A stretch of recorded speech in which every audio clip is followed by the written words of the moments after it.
வணக்கம். மதிமுகம் செய்திகள். இன்றைய முக்கிய நிகழ்வுகளை பார்ப்பதற்கு முன்பாக தலைப்பு செய்திகளை பார்க்கலாம். பெண்களுக்கு எதிரான குற்றங்களுக்கு கடும் தண்டனை விதிப்பு சட்ட மசோதாவை அறிமுகம் செய்தார் முதலமைச்சர் மு.க. ஸ்டாலின். சட்டத்தை வளைத்துக் கொள்ளும் அதிகாரிகள் செல்வ பெருந்தகை குற்றச்சாட்டு. யுஜிசி புதிய விதிகளுக்கு எதிராக முதலமைச்சர் மு.க. ஸ்டாலின் தனி தீர்மானம் சட்டப்பேரவையில் ஒருமனதாக நிறைவேற்றம். தந்தை பெரியார் குறித்து சீமான் அவதூறு பேச்சு விசிக தலைவர் தொல் திருமாவளவன் கண்டனம். டெல்லியில் கடும் பனிமூட்டம் விமான சேவைகள் பாதிப்பு. பெண்களுக்கு எதிரான குற்றங்களுக்கு கடும் தண்டனை விதிக்கும் சட்ட திருத்த மசோதாவை முதலமைச்சர் மு.க. ஸ்டாலின் அறிமுகம் செய்துள்ளார். நடப்பாண்டின் முதல் தமிழக சட்டசபை தொடர் நடைபெற்று வருகிறது. இதில் இன்று சட்டசபை 5வது நாள் கூட்டம் தொடங்கி நடைபெற்று வருகிறது. இந்நிலையில் சட்டசபையில் பெண்களுக்கு எதிரான குற்றங்களுக்கு கடும் தண்டனை விதிக்கும் சட்ட மசோதாவை முதலமைச்சர் மு.க. ஸ்டாலின் அறிமுகம் செய்துள்ளார். அதனைத் தொடர்ந்து இந்த மசோதா தொடர்பாக பேசிய அவர், பாலியல் வழக்கில் கைது செய்யப்பட்டால் ஆயுள் தண்டனையும், மீண்டும் பாலியல் வன்கொடுமை வழக்கில் கைதானால் மரண தண்டனையும் விதிக்கப்படும் என்று தெரிவித்துள்ளார். மேலும் ஆசிட் வீச்சு சம்பவம் ஏற்பட்டால் 10 ஆண்டுகள் சிறை தண்டனை அல்லது ஆயுள் தண்டனை விதிக்கப்படும் என்றும், பெண்ணை பின்தொடர்ந்தால் 5 ஆண்டுகள் சிறை தண்டனை விதிக்கப்படும் என்ற சட்ட திருத்தம் வகை செய்யப்பட்டுள்ளதாக குறிப்பிட்டுள்ளார். மேலும் குற்றங்கள் கடுமையாக்கப்பட வேண்டும் என்பதற்காக இந்த சட்ட திருத்தங்கள் கொண்டு வந்ததாகவும் தெரிவித்துள்ளார். பெண்களுக்கு இழைக்கப்படும் பாலியல் வன்கொடுமை என்பது யாராலும் மன்னிக்க முடியாத குற்றம். இத்தகைய கொடூர குற்றங்களில் ஈடுபடுவோருக்கு வழங்கப்பட வேண்டிய தண்டனை என்பது இத்தகைய செயல்களில் ஈடுபட முனைவோருக்கான கடும் எச்சரிக்கையாக இருந்திட வேண்டும். இந்த வகையில் பிஎன்எஸ் சட்டத்தின் கீழும் நமது மாநில அரசு சட்டங்களின் கீழும் ஏற்கனவே இத்தகைய குற்றங்களுக்கு தண்டனைகள் வரையறுக்கப்பட்டிருந்தாலும் இத்தண்டனைகளை மேலும் கடுமையாக்கிட வேண்டிய அவசியம் உள்ளதாகவே இந்த அரசு கருதுகிறது. இந்த அடிப்படையில் இத்தகைய குற்றங்களுக்கான தண்டனையை மேலும் கடுமையாக்குவதற்காக பிஎன்எஸ் மற்றும் பிஎன்எஸ் சட்டங்களின் மாநில சட்ட திருத்தத்திற்கும் தமிழ்நாடு 1998ஆம் ஆண்டு பெண்ணிற்கு துன்பம் விளைவித்தலை தடை செய்யும் சட்ட திருத்தத்திற்கும் சட்ட முன்வடிவுகளை பேரவையின் ஒப்புதலுக்காக முன்வைக்கிறேன். அனைத்து உறுப்பினர்களும் இதற்கு ஒப்புதல் அளிக்க வேண்டும் என்று கேட்டு அமைகிறேன். சட்டம் கடுமையாக இயற்றப்பட்டாலும் அதனை நடைமுறைப்படுத்தும் அதிகாரிகள் தங்களுக்கு ஏற்ற வகையில் சட்டத்தை வளைத்துக் கொள்வதாக செல்வ பெருந்தகை குற்றம் சாட்டியுள்ளார். சென்னை சட்டப்பேரவை வளாகத்தில் செய்தியாளர்களை சந்தித்து பேசிய தமிழ்நாடு காங்கிரஸ் கமிட்டி தலைவர் செல்வ பெருந்தகை, பெண்கள் பாதுகாப்பு உறுதிப்படுத்த மீண்டும் ஒரு சட்ட திருத்தத்தை முதலமைச்சர் கொண்டு வந்துள்ளதாகவும் இதனை காங்கிரஸ் பேரியக்கம் வரவேற்பதாக தெரிவித்தார். மேலும் சட்டங்கள் கடுமையாக்கப்பட்டாலும் அதனை நடைமுறைப்படுத்துகின்ற அதிகாரிகள் நியாயமாகவும் கண்ணியமாகவும் நடந்து கொள்ள வேண்டும் என கேட்டுக்கொண்டார். அதேபோல் பல இடங்களில் காவல்துறை அதிகாரிகள் இந்த சட்டங்களை வளைத்து அவர்களுக்கு சாதகமாகவும் மக்களுக்கு எதிராகவும் பயன்படுத்துவதாக குற்றம் சாட்டினார். சட்டம் என்ன கடுமையாக்கப்பட்டாலும் சட்டம் எவ்வளவு உறுதியாக இருந்து இரும்பு கரங்கள் கொண்டு அடக்க வேண்டும் என்றாலும் பயன்படுத்தும் அதிகாரிகள் கையில் தான் இருக்கிறது. பயன்படுத்தும் அதிகாரிகள் சட்டத்தை மதித்து கண்ணியமாக நடந்தால் இந்த சட்டம் இன்னும் மென்மேலும் மெருகு ஏற்றப்படும். இந்த சட்டத்தை சீர்குலைக்க வேண்டும், தவறாக பயன்படுத்த வேண்டும் என்ற அதிகாரிகள் நினைத்தால் இதை யாரும் காப்பாற்ற முடியாது. இதுதான் இன்றைய நிலை. ஆகவே எவ்வளவு சட்டம் கடுமையாக நாம் இயற்றினாலும் இரும்பு கரம் கொண்டு அடக்க வேண்டும், பெண்களுக்கு பாதுகாப்பு அளிக்க வேண்டும் என்று இருந்தாலும் அதிகாரிகள் பயன்படுத்தும் முறையை நாம் கண்காணிக்க வேண்டும். இதுதான் மிகவும் முக்கியமான அம்சம். அதுதான் நமக்கு அமைந்த கரை all woman police station 7W7 ஒரு எடுத்துக்காட்டாக விளங்குகிறது. யுஜிசி கொண்டு வந்துள்ள புதிய விதிகளுக்கு எதிராக தமிழக முதலமைச்சர் மு.க. ஸ்டாலின் கொண்டு வந்த தனி தீர்மானம் ஒருமனதாக நிறைவேற்றப்பட்டது. நடப்பாண்டின் முதல் தமிழக சட்டசபை தொடர் நடைபெற்று வருகிறது. இதில் 4ஆம் நாள் கூட்டத்தில் பல்கலைக்கழக மானிய குழு கொண்டு வந்துள்ள புதிய விதிகளுக்கு எதிராக முதலமைச்சர் மு.க. ஸ்டாலின் தமிழ்நாடு சட்டசபையில் தனி தீர்மானம் கொண்டு வந்துள்ளார். இதற்கு பாஜக சட்டமன்ற உறுப்பினர்கள் மறுப்பு தெரிவித்திருந்த நிலையில் அதிமுக சட்டமன்ற உறுப்பினர்கள் ஆதரவு தெரிவித்துள்ளனர். இந்நிலையில் UGCயின் புதிய விதிகளுக்கு எதிராக முதலமைச்சர் மு.க. ஸ்டாலின் கொண்டு வந்த தனி தீர்மானம் ஒருமனதாக நிறைவேற்றப்பட்டுள்ளது. இதனை அடுத்து தனி தீர்மானத்திற்கு ஆதரவு தெரிவித்த அனைத்து கட்சியின் உறுப்பினர்களுக்கும் அவர் நன்றி தெரிவித்தார். தந்தை பெரியார் குறித்து சீமான் அவதூறாக பேசுவது ஏற்புடையது அல்ல என திருமாவளவன் கண்டனம் தெரிவித்துள்ளார். மதுரை மேலூரில் டங்ஸ்டன் சுரங்கத்தை எதிர்த்து அனைத்து அரசியல் கட்சிகளும் இந்திய ஒன்றிய அரசுக்கு இத்திட்டத்தை கைவிட வேண்டும் என கோரிக்கை வைத்து அப்பகுதியை சேர்ந்த பொதுமக்கள் தொடர் போராட்டத்தில் ஈடுபட்டு வருகின்றனர். இது தொடர்பாக செய்தியாளர்களிடம் பேசிய VCக தலைவர் தொல் திருமாவளவன் இந்திய ஒன்றிய அமைச்சர் கிஷன் ரெட்டியிடம் VCக சார்பில் டங்ஸ்டன் சுரங்க திட்டத்தை கைவிட வேண்டி கோரிக்கை மனு அளித்துள்ளதாக தெரிவித்தார். அதனைத் தொடர்ந்து பேசிய அவர் அண்மை காலமாக பெரியார் மீது ஆதாரமில்லாத அவதூறுகள் பரப்பப்படுவதாகவும் சங் பரிவார் அமைப்புகள் இந்த வேலைகளை செய்து வருவதாகவும் குற்றம் சாட்டினார். சமூக நீதியும் தேசிய அடையாளமாக உள்ள தந்தை பெரியார் குறித்து நாம் தமிழர் கட்சி சீமான் பேசுவது நாகரிகத்தின் எல்லையை மீறியது என்று தெரிவித்துள்ளார். தீவிரமாக களப்பணி ஆற்றிய தமிழ்நாட்டு மக்களின் பெருமதிப்புக்குரிய சமூக நீதியின் தேசிய அடையாளமாக இருக்கிற தந்தை பெரியார் அவர்களை கொச்சைப்படுத்துவது ஏற்புடையதல்ல. இந்த போக்கை அவர் கைவிட வேண்டும் என்று வலியுறுத்துகிறோம். சட்டப்பேரவைக்குள் இவர்தான் அந்த சார் என்ற பதாகைகளுடன் வந்த திமுக சட்டமன்ற உறுப்பினர்களால் பலரின் கவனம் ஈர்க்கப்பட்டுள்ளது. தமிழக சட்டப்பேரவைக்குள் அண்ணா பல்கலைக்கழக மாணவி பாலியல் வழக்கில் கைது செய்யப்பட்ட அதிமுக நிர்வாகியின் புகைப்படத்துடன் யார் அந்த சார், இவர்தான் அந்த சார் என்ற பதாகைகள் ஏந்தி திமுக சட்டமன்ற உறுப்பினர்கள் சட்டசபைக்குள் வருகை தந்தது பரபரப்பை ஏற்படுத்தியுள்ளது. அதன் பின்னர் செய்தியாளர்களிடம் பேசிய சட்டமன்ற உறுப்பினர் பரந்தாமன் அண்ணா பல்கலைக்கழக மாணவி வழக்கில் புலன் விசாரணை நடைபெற்று வரும் நிலையில் எதிர்க்கட்சியினர் எழுப்பிய யார் அந்த சார் என்ற கேள்விக்கு பதிலளிக்கும் விதத்தில் இதனை செய்ததாக தெரிவித்துள்ளனர். யார் அந்த சார் என்று கேள்வி கேட்ட அதிமுக காரர்களுக்கு சட்டமன்ற உறுப்பினர்களுக்கு இவன்தான் அந்த சார் என்பதை ஊடகங்களுக்கும் நாட்டு மக்களுக்கும் தெரிவிப்பதற்காக தான் இன்றைக்கு திராவிட முன்னேற்ற கழகத்தினுடைய சட்டமன்ற உறுப்பினர்கள் எல்லோரும் யார் அந்த சார் என்ற கேள்விக்கு இவன்தான் இந்த சார் என்பதை நாட்டு மக்கள் மத்தியில் வெளிச்சம் போட்டு கொண்டு வந்து காட்டுகின்ற நோக்கத்தோடு தான் இன்றைக்கு இத்தகைய நிகழ்வை நாங்கள் ஏற்படுத்தியிருக்கிறோம். டெல்லியில் கடும் பனிமூட்டம் காரணமாக விமான சேவைகள் பாதிக்கப்பட்டுள்ளது.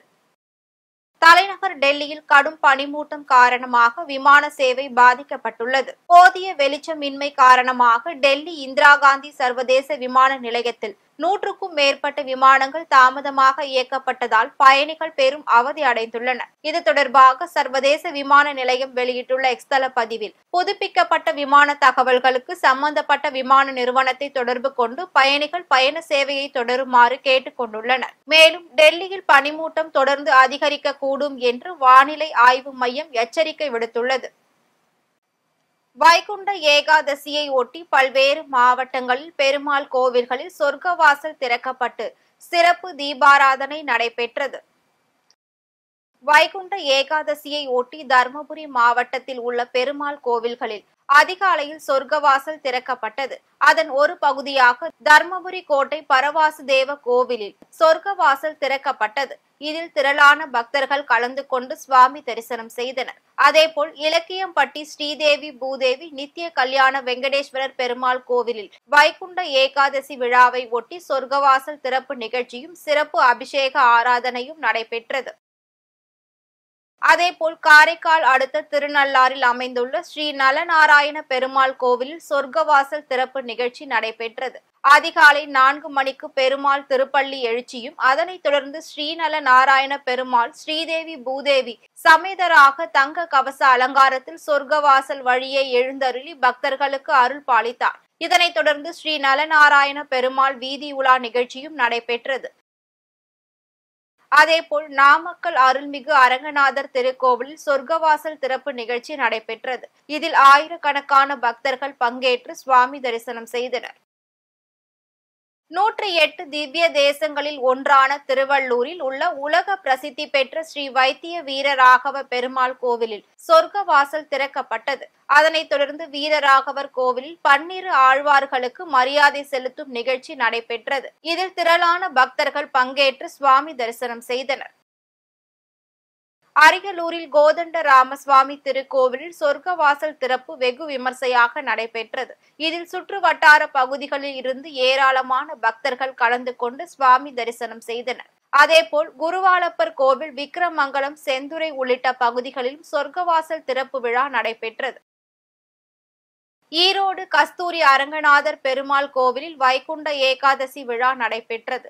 இதில் பெருமாள் மோகினி அலங்காரத்தில் பக்தர்களுக்கு காட்சி அளித்தார். இதில் முன்னாள் சட்டமன்ற உறுப்பினர் தென்னரசு, முன்னாள் அறங்காவலர் செல்வம், சுப்பிரமணி, ஈரோடு மேயர் சுப்பிரமணிய நாகரத்தினம், உதவி ஆணையர் சுகுமார், செயல் அலுவலர் ஜெயலலிதா ஆகியோர் கலந்து கொண்டனர். புதுக்கோட்டை மாவட்டம் திருமயத்தில் வரலாற்று சிறப்புமிக்க சத்தியமூர்த்தி பெருமாள் ஆலயத்தில் ஏகாதசியை முன்னிட்டு சொர்க்கவாசல் திறப்பு நிகழ்ச்சி நடைபெற்றது. இந்நிகழ்ச்சியில் தமிழ்நாடு சட்டத்துறை அமைச்சர் எஸ். ரகுபதி மற்றும் புதுக்கோட்டை மாவட்ட ஆட்சியர் சிறப்பு விருந்தினராக பங்கேற்றனர். சென்னை பல்லாவரம் திருநீர்மலை ரங்கநாத பெருமாள் கோவிலில் அதிகாலையில் சொர்க்கவாசல் திறப்பு விழா நடைபெற்றது. இதில் திரளான பக்தர்கள் கலந்து கொண்டு சுவாமி தரிசனம் செய்தனர். அதனைத் தொடர்ந்து ரங்கநாத பெருமாள் ஸ்ரீதேவி பூதேவி சமேதமாக புறப்பட்டு சொர்க்கவாசலை அடைந்தார். அங்கு பெருமாள் மற்றும் தாயாருக்கு தீபாராதனைகள் நடைபெற்றது.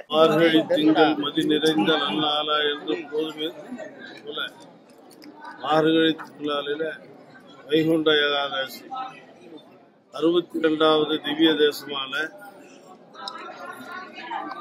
திருநீர்மலை நின்றான், இருந்தான், கிடந்தான், நடந்தான் என்று 4 நிலைகளிலும் இருக்கக்கூடிய எம்பெருமானுடைய வைகுண்ட ஏகாதசி திருவிழா வெகு விமர்சையாகவும் காலை 5 மணிக்கே தொடங்கியது. சொர்க்கவாசல் திறக்கப்பட்டது. அந்த சொர்க்கவாசலை காண ஆங்காங்கே இருக்கக்கூடிய பக்த கோடி பெருமக்கள் அத்துணை பேரும் இங்கு சாரை சாரையாக வந்திருந்து எம்பெருமானை தரிசித்துக் கொண்டிருக்கின்றார்கள். ராணிப்பேட்டை மாவட்டம் சோளிங்கர் லட்சுமி நரசிம்மர் சுவாமி கோவிலில் சொர்க்கவாசல் திறப்பு நிகழ்ச்சி வெகு விமர்சையாக நடைபெற்றது. அதன் பின்னர் ஸ்ரீதேவி பூதேவி சுவாமிக்கு சிறப்பு அபிஷேகமும் மகா தீபாராதனையும் காண்பிக்கப்பட்டது. திருப்பத்தூர் மாவட்டம் ஆம்பூர் அடுத்த துத்திப்பட்டு சமயவள்ளி உடனுறை பிந்து மாதவர் பெருமாள் கோவிலில் 39ஆம் ஆண்டு ஸ்ரீ வைகுண்ட ஏகாதசி வெகு விமர்சையாக நடைபெற்றது. அதன் பின்னர் பெருமாள் பல்லக்கில் ஊர்வலமாக வந்து பக்தர்களுக்கு காட்சி கொடுத்தார். அதில் ஆயிரக்கணக்கான பக்தர்கள் கலந்து கொண்டு சுவாமி தரிசனம் செய்தனர். திருவண்ணாமலையில் புகழ்பெற்ற அண்ணாமலையார் கோவிலில் வைகுண்ட ஏகாதசியை முன்னிட்டு இன்று அதிகாலை 3 மணிக்கு நடை திறக்கப்பட்டு உண்ணாமுலையம்மன், உடனுறை அண்ணாமலையை மற்றும் பராசக்தி அம்மன் ஆகியோருக்கு சிறப்பு அபிஷேகம், ஆராதனை நடைபெற்றது. இதனைத் தொடர்ந்து வைகுண்ட வாயில் வழியாக பக்தர்கள் சுவாமி தரிசனம் செய்தனர். விருதுநகர் மாவட்டம் சாத்தூர் வெங்கடாச்சலபதி கோவிலில் சொர்க்கவாசல் நடைதிறப்பு நிகழ்ச்சி வெகு விமர்சையாக நடைபெற்றது. பின்னர் ஸ்ரீதேவி பூதேவி சமேதராக பக்தர்களுக்கு அருள் பாலித்தார். இதில் திரளான பக்தர்கள் பங்கேற்று சுவாமி தரிசனம் செய்தனர். ஸ்ரீவில்லிபுத்தூர் ஆண்டாள் கோவில் வைகுண்ட ஏகாதசியை முன்னிட்டு பரமபத வாசல் எனப்படும் சொர்க்க வாசல் திறக்கப்பட்டது. பின்னர் மாட வீதி, காந்தாடை வீதி வழியாக ராப்பாத்து மண்டபத்திற்கு ஆண்டாள் ரெங்கமன்னார், பெரிய பெருமாள் எழுந்தருளி பக்தர்களுக்கு காட்சி கொடுத்தனர். வேலூரில் பொதுமக்களுக்கு இடையூறு விளைவிக்கும் வகையில் அதிக ஒலி எழுப்பும் வாகனங்களை போக்குவரத்து காவல்துறையினர் பறிமுதல் செய்துள்ளனர். வேலூர் மாநகரில் கடந்த சில மாதங்களாக இளைஞர்கள் தங்களின் இருசக்கர வாகனங்களில் போக்குவரத்து விதியை மீறி செயல்படுவதாகவும் பொதுமக்களுக்கு இடையூறு விளைவிக்கும் வகையில் அதிக ஒலி எழுப்பி செல்வதாக போக்குவரத்து காவல்துறையினரிடம் அப்பகுதி மக்கள் புகார் அளித்துள்ளனர். இதனை அடுத்து பொதுமக்களுக்கு அச்சத்தை ஏற்படுத்திய வாகனங்களையும் பறிமுதல் செய்து அதன் உரிமையாளர்களுக்கும் அபராதம் விதித்துள்ளனர். இது குறித்து போக்குவரத்து காவல்துறையினர் கூறியதாவது, அதிக ஒலி எழுப்பக்கூடிய வகையிலான சைலன்சர்களை விற்கும் கடைகள் மீதும் அதை இருசக்கர வாகனத்தில் பொருத்துபவர்கள் மீதும் நடவடிக்கை எடுக்கப்படும் என்று தெரிவித்தார். இன்றைய தங்கம் வெள்ளி விலை வழங்குவோர் அட்டிகா கோல்ட் கம்பெனி. சென்னையில் 22 கேரட் ஆபரண தங்கத்தின் விலை சவரனுக்கு 200 ரூபாய் அதிகரித்து 58,280 ரூபாய்க்கு விற்பனை செய்யப்படுகிறது. ஆபரண தங்கம் கிராமிற்கு 25 ரூபாய் அதிகரித்து 7,285 ரூபாய்க்கு விற்பனை செய்யப்படுகிறது. வெள்ளியின் விலை கிராமிற்கு 1 ரூபாய் அதிகரித்து 101 ரூபாய்க்கும், 1 கிலோ வெள்ளியின் விலை 1000 ரூபாய் அதிகரித்து 1,00,000 ரூபாய்க்கு விற்பனை செய்யப்படுகிறது. ரஷ்யாவில் குழந்தை பெறும் தாய்மார்களுக்கு உதவித்தொகை வழங்கப்படும் என அந்நாட்டு அரசு அறிவித்துள்ளது. ஆரோக்கியமான குழந்தைகளை பெற்றெடுக்கும் 25 வயதுக்கு உட்பட்ட தாய்மார்களுக்கு உதவித்தொகையாக 81,000 ரூபாய் வழங்கப்படும் என ரஷ்ய அரசு அறிவித்துள்ளது. இது தொடர்பாக அந்நாட்டு அரசு வெளியிட்டுள்ள அறிவிப்பில், சீனா, ஜப்பான், தென்கொரியா உள்ளிட்ட நாடுகளைப் போல் குழந்தை பிறப்பு விகிதத்தை அதிகரிப்பதற்காக இத்தகைய முன்னெடுப்பை மேற்கொண்டதாக தெரிவித்துள்ளது. மேலும் உதவித்தொகை பெறுபவர்கள் பல்கலைக்கழகத்தில் முழு நேர மாணவியாக இருக்க வேண்டும் என்று நிபந்தனையும் விதித்துள்ளது. மீண்டும் தலைப்பு செய்திகள். பெண்களுக்கு எதிரான குற்றங்களுக்கு கடும் தண்டனை விதிப்பு சட்ட மசோதாவை அறிமுகம் செய்தார் முதலமைச்சர் மு.க. ஸ்டாலின். சட்டத்தை வளைத்துக் கொள்ளும் அதிகாரிகள், செல்வ பெருந்தகை குற்றச்சாட்டு. யுஜிசி புதிய விதிகளுக்கு எதிராக முதலமைச்சர் மு.க. ஸ்டாலின் தனி தீர்மானம் சட்டப்பேரவையில் ஒருமனதாக நிறைவேற்றம்.